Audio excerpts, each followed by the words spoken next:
Mister হক, এতক্ষণ যেটা শুনলাম যে ডিফল্টের ক্ষেত্রে যদি হয় যে সমস্ত অ্যাকচুয়াল ড্যামেজেস, এই ড্যামেজেসগুলো বায়ারকে বহন করতে হয়।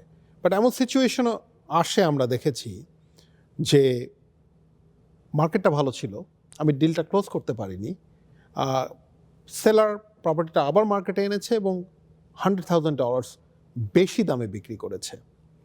এই ক্ষেত্রে আমার স্টান্সটা কী হবে? আমি বায়ার হিসেবে আমার এখানে আমার রাইটসটা কি? দুঃখজনকভাবে আপনার পরিস্থিতিটা এখনও খুব একটা আইডিয়াল নয়। পারচেজার হিসেবে আপনার রিস্ক কিছুটা কমেছে, কারণ তার বাড়তি কোনো ড্যামেজ হয়নি বিক্রেতার, যে নির্দোষ। সে অন্যজনের কাছে বিক্রি করেছে, বাড়তি দাম পেয়েছে, তাতে তার কিছু লাভই হয়েছে। বরং এতে আপনার যেটা লাভ হলো, মানে ডিফল্টিং ক্রেতার যেটা লাভ হলো, সেটা হচ্ছে যে তাকে এখন আর একটা বড় অঙ্কের মামলার সম্মুখীন হতে হলো না। কিন্তু এখনও ডিফল্টিং ক্রেতা তার ডিপোজিটটা লুজ করছে, কিন্তু আনলেস সে বিক্রেতার সাথে একটা নেগোসিয়েশনে যেতে পারে এবং একটা সমঝোতার মাধ্যমে সে কিছু অথবা পুরোটা টাকা ফেরত নিয়ে আসলো। এটা বলে রাখা ভালো জনাব সিনহা, আমার অভিজ্ঞতায় আমি দেখেছি যে অনেক সময় বিক্রেতারা কিন্তু আসলে একেবারেই ভালো মানুষ।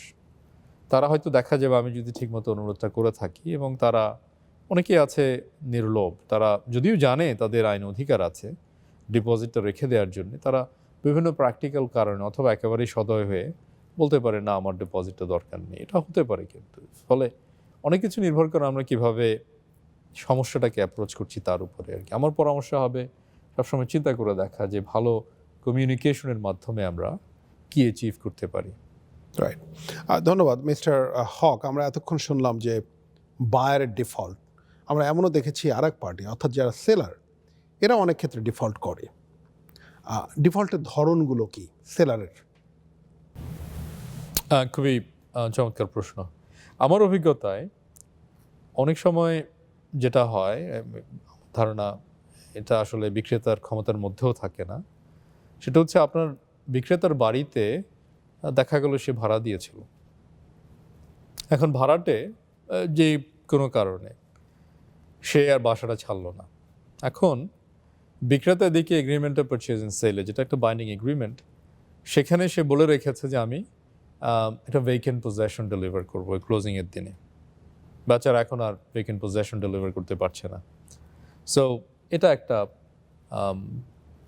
কমন একটা উদাহরণ আর কি। অনেক সময় দেখা গেল ওই বিক্রেতা দুদিন আগে দেখা গেল, অথবা যখন ক্রেতার উকিল টাইটল সার্চ করলো, দেখা গেল কি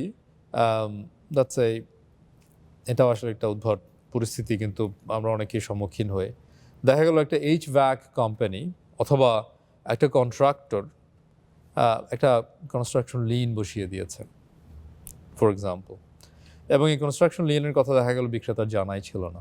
অনেক সময় সে জানতে পারলো এইমাত্র, এসে এখন আর কোনো মতেই টাইটেলটা ক্লিয়ার করতে পারছে না এই অল্প সময়ের মধ্যে। তো ফলে সে যেহেতু ক্লিয়ার টাইটেল ডেলিভার করতে পারছে না, এই জন্য ক্রেতার লয়ার বলছে তার ডিউ ডিলিজেন্স যেভাবে করা উচিত সে সেভাবে করছে। সে বলছে যে আমি ট্রানজ্যাকশনটা ক্লোজ করব না এখন। মানে অন্তত সেই একটা পরিস্থিতিতে নিজেকে আবিষ্কার করলো যে সে বলতে পারে যে না, আমি তোমাকে ছেড়ে দিচ্ছি না, কিন্তু তোমার আজকে টাইটেল ডেলিভার করতে পারছো না, এই জন্য আমি বললাম যে তুমি তোমার যে দায়িত্ব ছিল সেটা ফুলফিল করতে পারছো না, সুতরাং আমি আমার যে আইন অধিকার আছে সেগুলো আমি এখন আরও পারসিউ করব। কিন্তু সে আবার অধিকারটাও রাখে, ক্রেতার কথা বলছি, সে বলতে পারে যে আমি এগ্রিমেন্টটাকে এখানে টার্মিনেট করে দিলাম।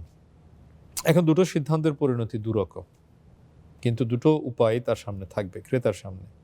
তো এটা আরেকটা উদাহরণ আর কি, যখন টাইটেল সে ডেলিভার করতে পারছে না। অনেক সময় হয়তো দেখা গেল আপনি একটা বাড়ি কিনে বসে আছেন, যেটার মধ্যে আপনার পরিকল্পনা ছিল এখানে লটটাকে হয়তো আপনি সেভার করবেন, দুটো খণ্ডে ভাগ করবেন, এবং এখানে হয়তো একটা পারমিটের কন্ডিশন ছিল যে হ্যাঁ এই পারমিটটা বিক্রেতা আমাকে দেবে ক্লোজিং ডেটের আগে, সেটা সে আর দিতে পারছে না। তো এরকম কিছু পরিস্থিতি প্রায় দেখা যায় উদ্ভট। এইরকম পরিস্থিতিতে যখন আমরা শুনলাম ক্রেতা যখন ডিফল্ট করে, সেখানে কম্পেনসেশন এবং কস্ট অ্যান্ড এক্সপেন্সেস কীভাবে রিকভার করা হয়, এইরকম ক্ষেত্রে যদি বিক্রেতা ডিফল্ট করে সেক্ষেত্রে ক্রেতার রেমেডি কি? এটা চমৎকার প্রশ্ন করেছেন আসলে। একটা agreement of purchase and sale যখন যে কোনো একটা পক্ষ ক্লোজ করতে পারলো না ওই ক্লোজিংয়ের সময়ে, তখন যে নির্দোষ পার্টি আছে, ক্রেতা এবং বিক্রেতা হোক, আপনি প্রশ্ন করেছেন বিক্রেতার ক্ষেত্রে নির্দোষ ক্রেতার অধিকার কি? নির্দোষ ক্রেতা 1 নম্বর কাজ করতে পারে, সে বলতে পারে না আমি আমার এগ্রিমেন্টটাকে এনফোর্স করব, তুমি আজকে দিতে পারছো না আমার সমস্যা নয়, আমি তো বাড়িটা কিনেছি, তোমাকে ডেলিভার করতে হবে, এবং আমি এগ্রিমেন্টের পারচেজ সেলটা টার্মিনেট করব না, এটা শেষ করে দেবো না, কিন্তু আমি বরং বলছি যে তোমাকে এই এগ্রিমেন্ট অনুসারে আমাকে বাড়িটা ডেলিভার করতে হবে, এবং যতক্ষণ ডেলিভার করতে না পেরেছো, টাইটল হোক অথবা পজেশন হোক অথবা অন্য যাই কিছু থাকুক এখানে আমাকে দেওয়ার কথা, যতদিন পারো না ততদিন পর্যন্ত আমার যে লস হবে সেটা আমি তোমার কাছ থেকে রিকভার করব। তো 1 নম্বর রেমেডি হচ্ছে সে বলতে পারে যে এগ্রিমেন্টটাকে আমি এনফোর্স করব। আচ্ছা, 2 হচ্ছে অন্য অপশনটা, সেটা হচ্ছে যে সে বলতে পারে আমি আর কিনবো না, আমার এসব ঝামেলার মধ্যে যাওয়ার ঝুট ঝামেলার মধ্যে যাওয়ার কোনো আগ্রহ নেই, তুমি আমার টাকা ফেরত দিয়ে দাও, এবং এর মধ্যে আমি মর্টগেজ নিয়েছি ব্যাংকে, অথবা কাউকে আমাকে $5,000 দিতে হয়েছে, আমার লয়ারকে দিতে হয়েছে $2,000, এবং আমার প্রেজার কোম্পানিকে দিতে হয়েছে $3,000 এটসেট্রা। এই লসটাও তুমি আমাকে দিয়ে দাও, আমার $10,000 লস হয়েছে। এইটা তার জন্য আরেকটা পথ খোলা আছে আর কি। সো এবং তৃতীয় অপশনটা তো সবসময় থাকেই, সেটা হলো আমরা সবসময় যখনই চাই বিভিন্ন ধরনের সমস্যা যখন উদ্ভব হয়, সবসময় মাথায় রাখতে হবে যে আমার আইনের আশ্রয় না নিয়ে একটা সর্ট অফ এগ্রেসিভ কোনো পথে না গিয়ে কি আমি আসলে মীমাংসা করতে পারি কিনা দুপক্ষের মধ্যে আলাপ আলোচনা করে। হয়তো আমার জন্য আইডিয়াল হবে না, কিন্তু আমি হয়তো অনেক সময় বাঁচাতে পারবো, বা একটা সহজ সমাধানে পৌঁছতে পারবো। এটা চিন্তা করাটা সবসময় ভালো। ধন্যবাদ। আমি জানি এই টপিকটাতে অনেক রকমের প্রশ্ন থাকে আমাদের। আমরা সবসময় এটা, এবং ইদানিং লাস্ট ফিউ মান্থসে যখন মার্কেট একটা ডাউন ট্রেন্ড থাকে তখন এই ধরনের সিচুয়েশনগুলো আমরা হরহামেশাই দেখতে পাই। এখন তো প্রতিনিয়ত আমরা দেখছি যে বিভিন্ন রকমের ডিফল্ট এবং বিভিন্ন রকমের মামলা মোকদ্দমা এগুলোর মানে হচ্ছে প্রতিনিয়ত। লাস্ট ফিউ মান্থসে আপনিও নিশ্চয়ই, আপনি প্রচণ্ড ব্যস্ত আমি জানি এই সমস্ত মামলা মোকদ্দমা নিয়ে। আমি হয়তো কিছু রেফার করেছি আপনাকে ইতিমধ্যে। সো প্রশ্নের শেষ থাকবে না, কিন্তু আমি একটা লাস্ট প্রশ্ন আপনাকে করতে চাই এই বিষয়ে যে ধরুন আমি একটা বাড়ি কিনেছি $6 লাখ, সেলার বিক্রি করতে পারলো না, সেলারের ডিফল্ট, আমাকে আরেকটা বাড়ি, ঠিক সেম একটা বাড়ি, আমার মার্কেট ছিল ঊর্ধ্বমুখী, আমি সেম বাড়িটাকে আমার $8 লাখ কিনতে হলো, অর্থাৎ আমি 6 লাখে যেটা কিনতে পারতাম আমি $2 লাখ বেশি দিয়ে কিনলাম। এই ক্ষেত্রে আমার রেমেডি কি? আমি এই টাকাটা কি আদায় করতে পারি সেলারের কাছে থেকে কিনা? চমৎকার, ধন্যবাদ জনাব সিনহা। ব্যস্ত তো সবাইকেই থাকতে হয়, চেষ্টা করি সবসময় সাহায্য করবার জন্য যেখানে সাহায্য করবার সুযোগ থাকে। আপনার এই প্রশ্নটা খুবই স্পেসিফিক প্রশ্ন, আমি জানি না যে এটার কোনো সহজ উত্তর আছে। আমি এভাবে চেষ্টা করতে চাই বলার জন্য যে আমাদের কানাডার ল যেভাবে কাজ করে ড্যামেজের রিকভারির জন্যে, সেটা হচ্ছে আপনার যে চুক্তিটা আছে সেটার সাথে ডিরেক্টলি রিলেটেড যে ড্যামেজটা আছে শুধু সেটাই রিকভার করা যায়। মানে রিকভারি এন্ডলেস নয়, এমন নয় যে আমার অপরিসীম রিকভারি হতে পারে। আমি আপনার প্রশ্নটা কোনো সরাসরি উত্তর দিচ্ছি না, কারণ এটার কোনো সরাসরি উত্তর নাই, এটা একটা কেস স্পেসিফিক এনকোয়ারি। তবে আপনি আমাকে সাহায্য করেছেন, আপনি একটা স্পেসিফিক উদাহরণ দিয়েছেন যে হ্যাঁ আমি ওই বাড়িটা আমাকে বেশি দাম দিয়ে কিনতে হয়েছে, সুতরাং এই বাড়িটা কিনতে গিয়ে আমি একটা লসের সম্মুখীন হয়েছি যেটার সাথে তোমার যে ডিফল্ট সেটার একটা ডিরেক্ট কানেকশন আছে। আমি বলবো যে প্রশ্নের উত্তর হ্যাঁ এবং না দুটোই হতে পারে।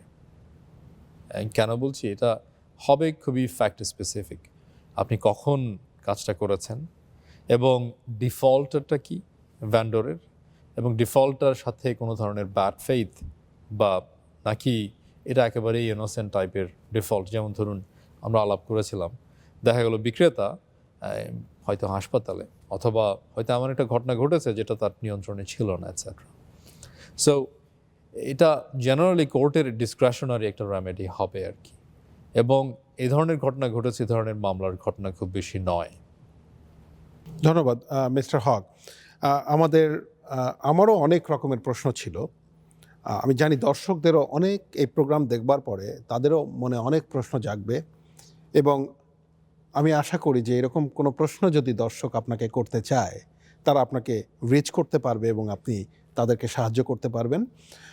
দর্শক, মিস্টার হক, যেটা আমরা প্রোগ্রামের শুরুতে আলাপ করছিলাম, যে উনি অ্যাভেলেবল যে কোনো সময়, যে কোনো প্রয়োজনে, যদি আপনাদের কোনো লিটিগেশন রিলেটেড ম্যাটারে কোনো সাহায্যের দরকার হয়, উনি অ্যাভেলেবল। উনি OWS লয়ের পার্টনার, এবং আপনারা যোগাযোগ করতে পারেন।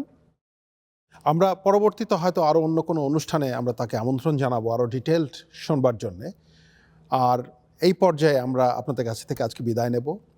ভালো থাকবেন, সুস্থ থাকবেন।